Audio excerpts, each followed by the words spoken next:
guys. Thanks for taking a peep at this.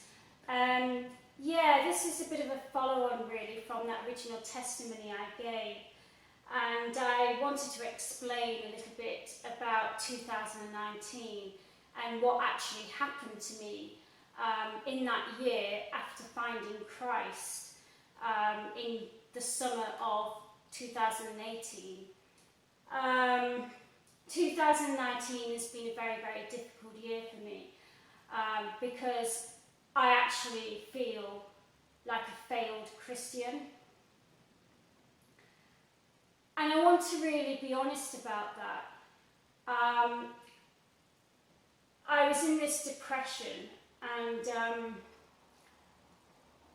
I was getting into all sorts of stuff. Like, for example, I was researching the mechanics of the world because they were exposed. I could see it, and then I went down various rabbit holes. And I spent a lot of time, wasted a lot of time going through a lot of stuff from satanic ritual abuse to world history, where I could see that history had been manipulated, historical records. I was getting into Hollywood movies, researching Hollywood movies, looking at the themes, the Satanism behind it, researching film producers' families, and the more I got into all of this stuff, the more it kind of became so much more heavier on me. Now, why was I doing that?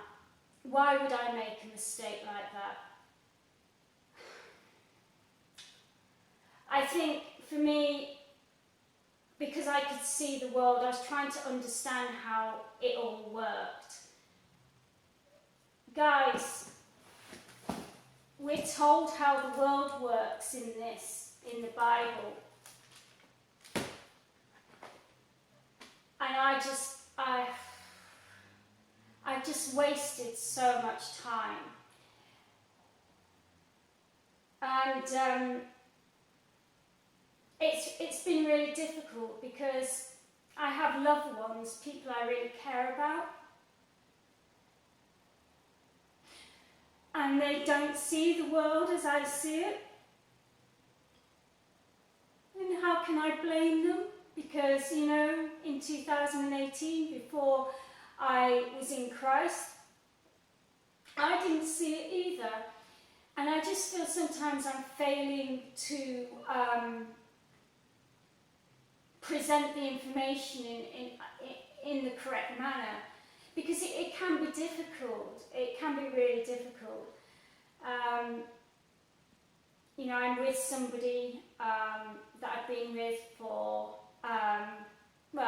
13 years, and I'm a believer. He's not. I've been in Christ a year and a bit now, nearly 18 months, and he is warming to the idea. He's not hostile to Christianity, quite the opposite, but he's not a believer in Jesus as the Son of God.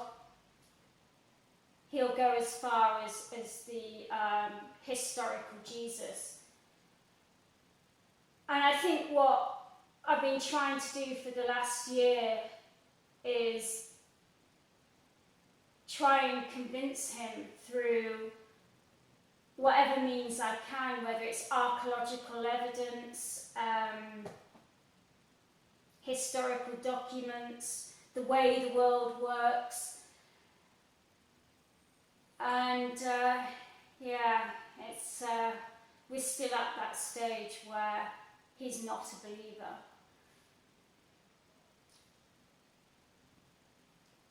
And that's difficult for me in a lot of ways.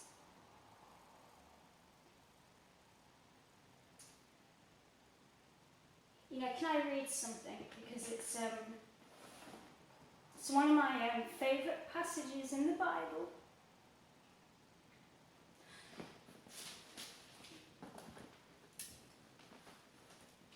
When I read this, for the first time, I keep bursting in tears when I read it, and it's Elijah. It's in the book of Kings, chapter 19, and it starts at verse 11. And he said, "Go forth and stand upon the mount before the Lord. And behold, the Lord passed by, and a great and strong wind rent the mountains and brake in pieces the rocks before the Lord. But the Lord was not in the wind. And after the wind an earthquake, but the Lord was not in the earthquake. And after the earthquake a fire, but the Lord was not in the fire. And after the fire a still small voice." And the reason I'm getting upset with that, because our God, and this God of this universe that made everything, that has this almighty power, is so gentle.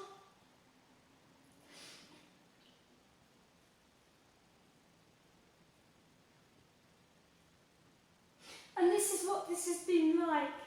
The year 2019,